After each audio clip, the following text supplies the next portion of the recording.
ದ್ವೇಷವೆಂಬ ವಿಷವ ಸೇವಿಸುತ್ತ ಖಡ್ಗಮಸೆಯುತ್ತಿರುವ ಅಂಧರ ಕಣ್ಣಿಗೆ ಈ ಪ್ರೀತಿಯ ಸ್ವರೂಪ ಕಾಣಿಸದು. ಮನಸ್ಸು ಕಣ್ಣು ತೆರೆದು ನೋಡಿದರೆ ಎಲ್ಲ ಶೂನ್ಯವಿಹುದು.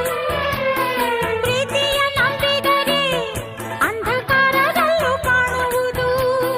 ರಾಜ್ಯಗಳಳಿದು ಕೋಟೆ ಕೊತ್ತಲು ಉರುಳಿದವು ಹೆಣ್ಣಿಗಾಗಿ, ಈ ಮಣ್ಣಿಗಾಗಿ, ಈ ಹೊನ್ನಿಗಾಗಿ.